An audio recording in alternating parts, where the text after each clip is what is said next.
Malaysia kini menduduki tangga ke-37 dalam senarai pasport paling berkuasa di dunia bagi tahun 2025. みかんがに会えて嬉しいです。食べ物の匂いがしたのと、この人かっこいい。頑張 Salah satu film animasi Malaysia yang begitu sangat mendunia sampai viral di Jepun. Tahap kecerdasan intelek atau IQ rakyat Malaysia terus mencatatkan prestasi membanggakan apabila negara kini berada dalam kelompok 25 negara terbaik dunia. Semua disapu bersih Malaysia, sedangkan kita tertinggal jauh dari negara tetangga kita.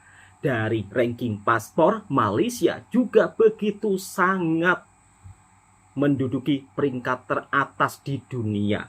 Dari segi IQ, Indonesia pun juga sangat jauh dari negara tetangga kita. Tapi tak apa sahabatku semua, pasti bisa asalkan kita mau berubah. Ini yang sering mengejek negara tetangga, yang sering membuli negara tetangga.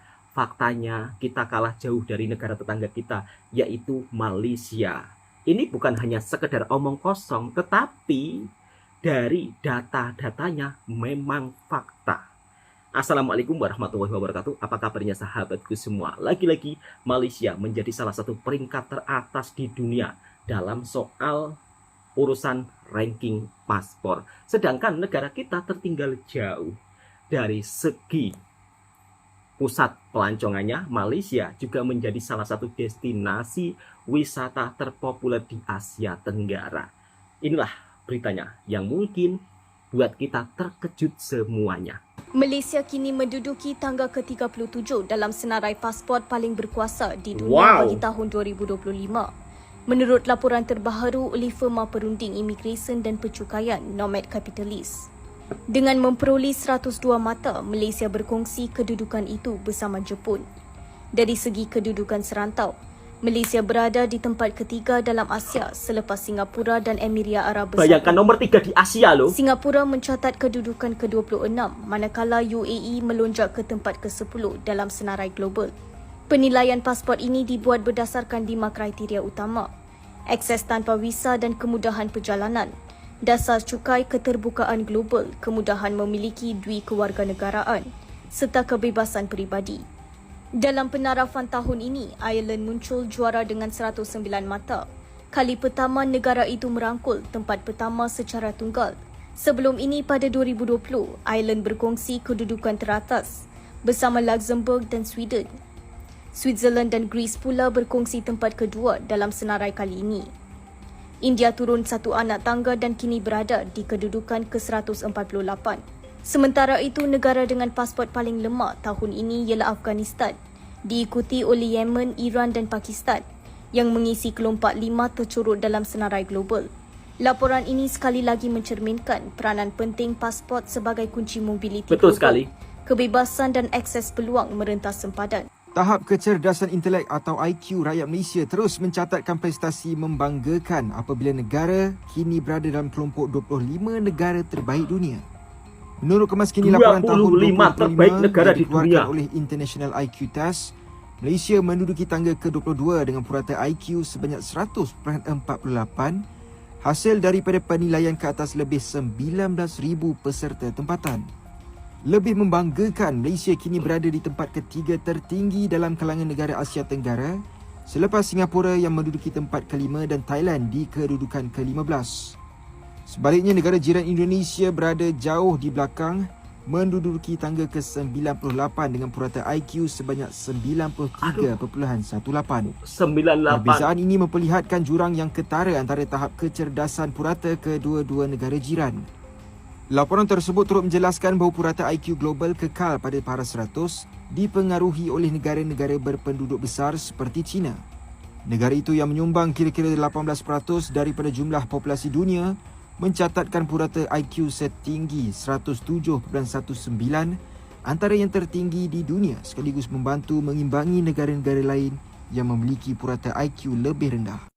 Semuanya disapu bersih oleh negara tetangga kita dari ranking paspornya yang menjadi salah satu paspor terkuat di dunia, hingga EQ negara tetangga kita tersenarai di 25 besar negara teratas.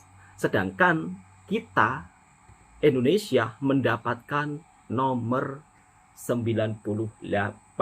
Jadi jaraknya sangat jauh sekali ya. Buat kalian yang kadang-kadang sering membuli negara tetangga kita, lihat sendiri negara tetangga kita yang kadang-kadang kalian sering buat bahan candaan, tetapi faktanya kita dari segi EQ tertinggal jauh. Maka untuk sahabat-sahabatku semua, kita harus menerima fakta pahit ini dan mari kita berbenah untuk bisa menjadi lebih baik, untuk bisa mengejar ketertinggalan EQ kita dari negara lain. Kita bisa mencontohi Cina, ya kan? Jangan mencontohi negara tetangga. Nanti kalian bilang itu kan negara kecil gitu kan. Contohi Cina gitu. Cina negara besar, tapi kalian bisa lihat tingkat EQ-nya nomor 1 loh. Harusnya Indonesia bisa menjadi nomor 1, tapi faktanya kok juara membuli mungkin ya. Juara membuli di media sosial, juara suka berkata-kata kasar di media sosial. Itulah netizen kita. Namun kadang-kadang kita itu tidak mau menerima fakta pahit tersebut. Dan lagi-lagi kita lebih suka sibuk sedikit-sedikit berselisih di media sosial apabila ada kesamaan mungkin budaya, makanan dari negara tetangga kita, termasuk salah satu negara serumpun kita, Malaysia, yang dimana dari segi kesamaan antara makanan, budaya itu hampir sama, tapi netizen sering salah paham sehingga timbullah berselisih di media sosial yang ujung-ujungnya tidak akan ada habisnya dan tidak membawa manfaat. Dan pada faktanya inilah yang sering terjadi di media sosial. Dari bab makanan kita selalu ribut-ribut, oh itu dari Indonesia, mana Malaysia punya, padahal Malaysia itu juga kaya akan budaya. Beberapa waktu lalu sempat rame nih soal Malaysia, Singapura, Brunei Darussalam, dan Thailand yang daftarin kebaya sebagai warisan budaya tak benda ke UNESCO lewat joint nominations. Hal ini pun menimbulkan pertanyaan, kok Indonesia nggak ikut daftar juga?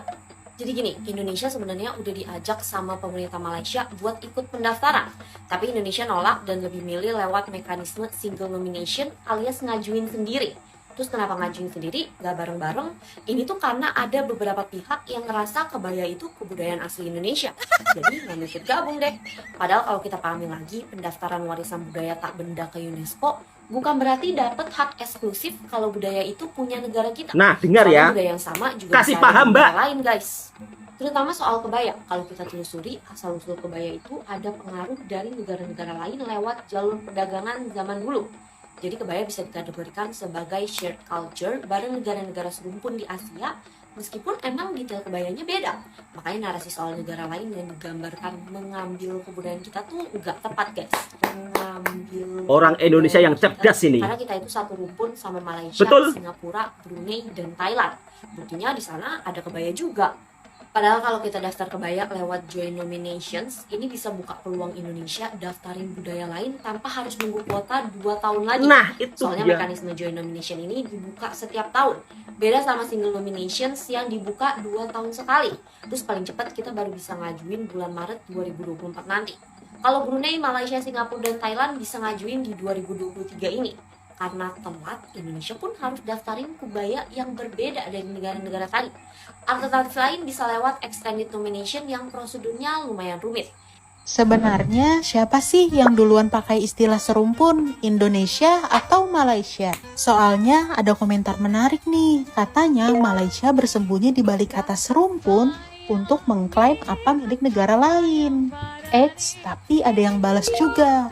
Klaim-mengklaim itu hal wajar, karena kita kan tetanggaan. Betul. Jadi gini, Indonesia dan Malaysia dikategorikan negara serumpun karena memiliki beberapa kesamaan dalam hal sejarah, budaya, dan bahasa. Katanya batik warisan leluhur Jawa, tapi ada Miss World klaim batik milik Malaysia. Reok lahir di tanah Ponorogo, tapi Malaysia bilang reok lahir dari negeri jiran. Rendang juga masih menjadi misteri dari tanah Minang atau dari Malaysia. Tapi mari kita jujur, sebenarnya kalau Indonesia dan Malaysia memang satu rumpun, apakah itu artinya semua budaya milik bersama? Pisang hijau dari Kelantan atau Makassar? kita masih disibukkan klaim ini, klaim itu. Namun pada faktanya justru itu akan menjadi salah satu penyebabnya kita tertinggal dari negara lain. Kalau kita memiliki budaya yang banyak, ya kan, budaya yang kuat, harusnya kita jaga, kita lestarikan. Bukan hanya sibuk berselisih di media sosial yang ujung-ujungnya pada faktanya di Indonesia justru dengan budaya kita sendiri saja itu lupa, lebih mengagung-agungkan budaya barat. Saya akan mengambil contoh kecilnya saja. Mungkin video ini akan menuai perdebatan juga dan mungkin ada juga yang tersinggung. Namun demi budaya kita, saya akan bersuara. Di Indonesia, kadang-kadang orang kita ini lebih mudah terpengaruh budaya barat.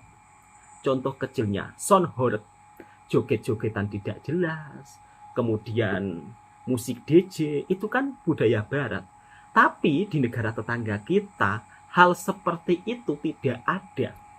Mereka lebih menjaga warisan budaya mereka, menjaga tradisi mereka. Ya mohon maaf ini kalau ada yang tersinggung, tetapi itulah faktanya, nyatanya seperti itu. Rela mengeluarkan uang banyak demi bisa musiknya keras, sonhoreg. Tapi ketika budaya tradisional yang ada di negara kita justru terlupakan. Harusnya ini menjadi salah satu persoalan besar ya untuk anak-anak muda yang ada di Indonesia. Stop terpengaruh dengan budaya barat. Mari jaga dan lestarikan budaya kita sendiri.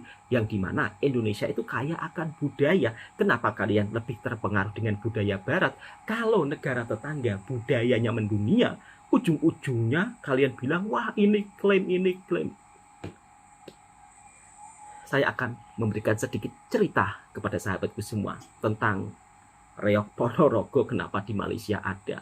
Ya karena di Malaysia ini ada masyarakatnya yang berketurunan Jawa. Mereka datang sebelum terbentuk Indonesia dan Malaysia. Lalu apakah mereka salah melestarikan budaya mereka? Ya nggak salah. Dan mereka pun juga tidak pernah bilang, oh reok dari Malaysia. Orang kita sendiri yang mengheboh-hebohkannya. Kemudian kalau ada makanan, nasi ambeng kok ada di Malaysia, ini Malaysia pasti ngeklaim.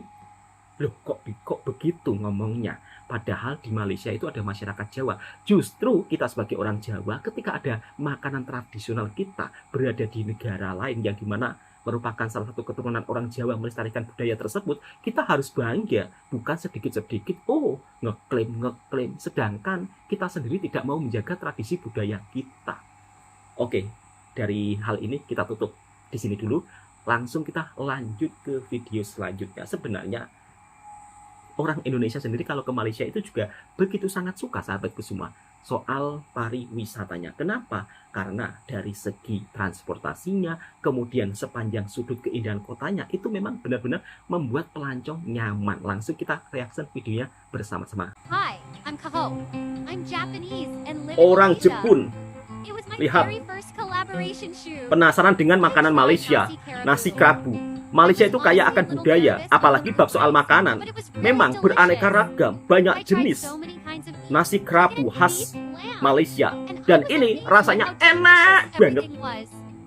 Wow, nyai. Ayam bakar.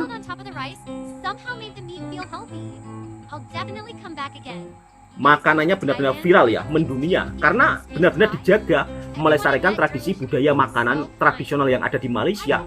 Benar-benar dipopulerkan ke penjuru dunia. Sehingga para pelancong kalau datang ke Malaysia dibuat penasaran dengan keanekaragam jenis makanan Malaysia.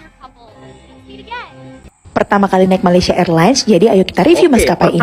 Jadi waktu aku liburan kemarin ke Hong Kong, aku pilih pesawat ini untuk pulang pergi. Harganya cukup murah, tapi udah dapat meals on board, bagasi 10 kilo dan cabin 7 kilo. Dan kalau terbang sama anak-anak, mereka akan kasih drawing set kayak gini supaya anak-anak nggak bosan selama di pesawat. Karena kita naik Malaysia Airlines, jadi kita harus transit dulu di Malaysia. Dan ini pesawat yang akan membawa kita terbang ke Malaysia. Interior di dalamnya lebih modern, kelihatan dari tipe seatnya. Tapi sayangnya di sini nggak ada in-flight entertainmentnya. Cuman tenang aja, kalian masih bisa nikmatin entertainment pakai wifi khusus. Baru terbang sebentar, kita udah disuguhin sama meals on boardnya. Ada makanan berat dan ada cemilannya. Yang paling aku suka itu kacangnya. Nah, legroomnya itu cukup luas, terus jarak antar seat nggak begitu berdempetan. Begitu turun untuk transit, anak-anak dikasih stiker lagi sama pramugarinya. Happy banget mereka. Lanjut, penerbangan berikutnya ke Hong Kong, kita ganti pesawat dan interiornya agak lebih jadul dari pesawat sebelumnya. Tapi enaknya kita dapat in-flight entertainment yang nggak perlu diakses pakai wifi khusus. Terus untuk bantal dan selimut juga masih disediain selama penerbangan kita ke Hong Kong. Dari total 4 kali aku naik Malaysia Airlines PP ya, semua makanannya tuh lengkap dan enak. Tapi menurut aku yang paling enak itu kacangnya. Heran kenapa bisa enak gitu. Nah ini FYI aja, kalau penerbangan kalian pagi dan kalian harus keluar dari Hong Kong itu subuh, kalian bisa naik bis N21 ini menuju airport. Kuliah di Malaysia enak? Belum tentu. Susah? Ya enggak juga. Mungkin kalian pernah mikir, wah kuliah di Malaysia enak banget ya, gitu kan? Padahal enggak juga guys. Yang pertama, cuaca di sini panas pol. Tadi yang gue pikir, the one and only Ciputat adalah tempat terpanas untuk kuliah gitu. Tapi ternyata Kedah di sini panasnya tiap hari bro. Udah mah ngeselinnya, hujan tuh bisa kehitung jari dalam sebulan gitu. Mana kadang baru 10 menit udah berhenti gitu kan. Kemudian yang kedua, assignment di sini udah kayak UTS di Indonesia. Jadi tiap hari lu mau kemana-mana itu pasti dibayang-bayangin. oh iya ya ada assignment yang belum gua kerjain gitu kan. Udah mah satu lecture itu bisa 3 sampai 6 assignment gitu kan. Jadi kalau lu mau aktif di non-akademik, perlu manajemen waktu yang benar-benar bagus gitu. Kalau nggak bagus ya kuliah lu bakal hektik banget lah. Kemudian yang ketiga, aksen Inggris di sini butuh waktu buat adaptasi. Kuliah gue emang full Inggris, tapi kalau ngomong Inggrisnya macam campur-campur logat Melayu, jujur, kita orang Indonesia susah banget ngertinya. Udah gitu, terus kadang-kadang juga ada lecturer yang kalau kuliah itu ngajarinnya full pakai bahasa Melayu gitu. Jadi mau nggak mau, kita ya harus belajar bahasa Melayu juga gitu guys. Jadi gimana kalau menurut kalian? Tertarik nggak kuliah di sini?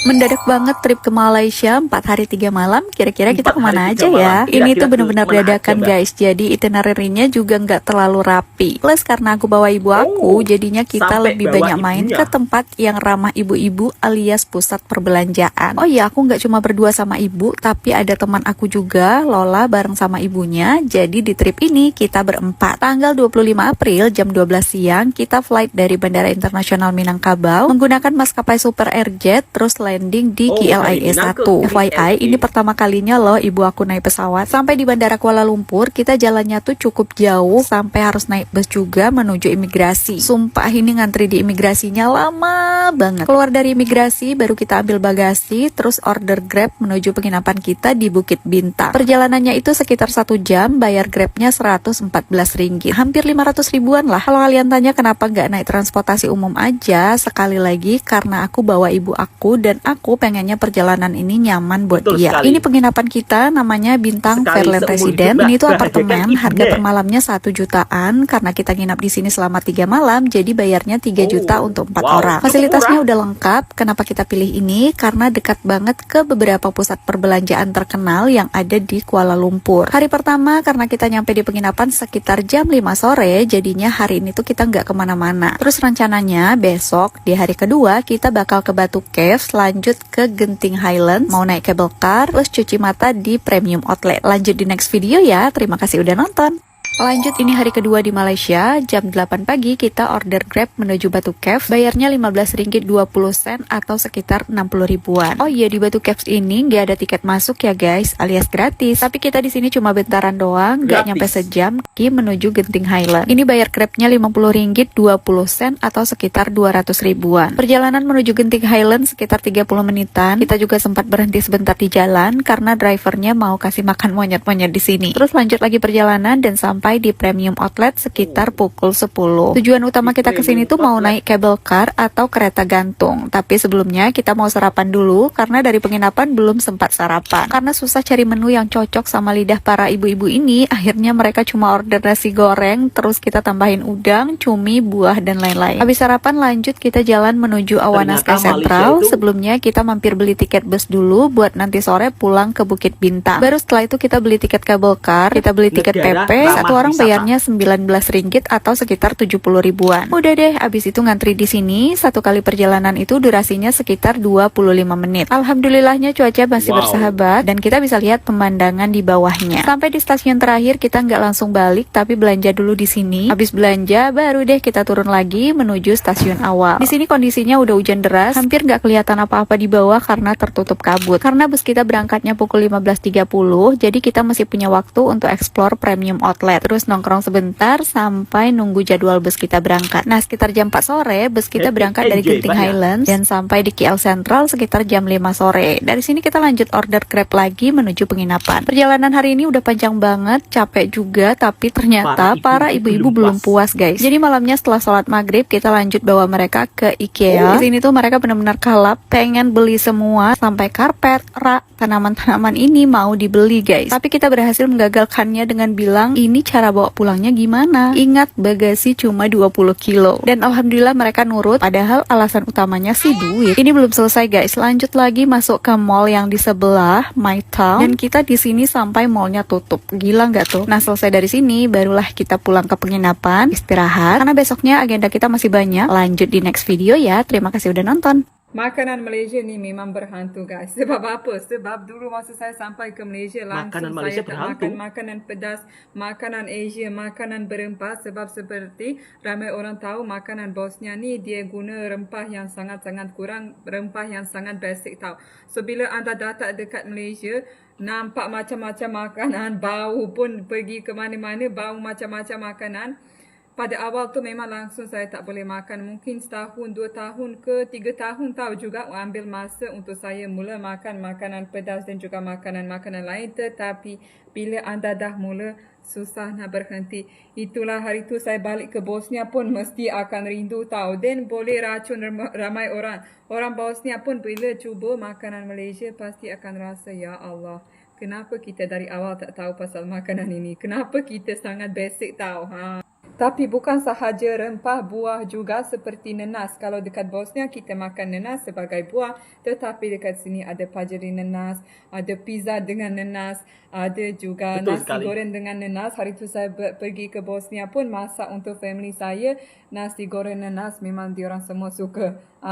So sedap juga kalau kita makan petang-petang ni kan. Apa makanan kegemaran korang? Cuba korang komen dekat bawah. Malaysia salah satu negara kaya akan dengan budaya, dari makanan hingga keanekaragam jenis seni bina bangunannya yang begitu sangat membuat pelancong nyaman dan merasa happy ketika berada di Malaysia. Dan juga Malaysia merupakan salah satu negara yang ramah wisatawan di Asia Tenggara. Bahkan ibu-ibu dari Indonesia ketika melancong ke Malaysia merasa tidak puas, ya mungkin karena waktunya cuma 3 hari 4 hari. Sedangkan kalau kita mau ke Malaysia, misal kata mau berwisata yang banyak, memang harus butuh waktu yang cukup lumayan lama. Kira-kira seperti itu. Bukan hanya tempat wisatanya saja yang begitu digemari oleh orang Indonesia, tetapi ramai juga orang Indonesia yang berobat ke Malaysia dan juga kuliah di Malaysia, ya karena merupakan salah satu negara di Asia Tenggara cukup sangat luar biasa kemajuannya, sehingga ramai-ramai juga banyak yang belajar dan juga berwisata ke Malaysia. Dan juga makanannya itu bikin orang-orang daripada luar negara begitu sangat teruja dan kagum keanekaragam jenis makanan di Malaysia yang tidak bisa ditemukan di negara lain. Oke, cukup sekian. Mudah-mudahan video ini juga bisa memberikan informasi yang bermanfaat buat sahabat semua yang suka dengan videonya Bang Tohari Aksan Mesin. Silahkan tekan tombol merahnya, subscribe, komen, dan bagikan ke sahabat Anda semua. Assalamualaikum warahmatullahi wabarakatuh.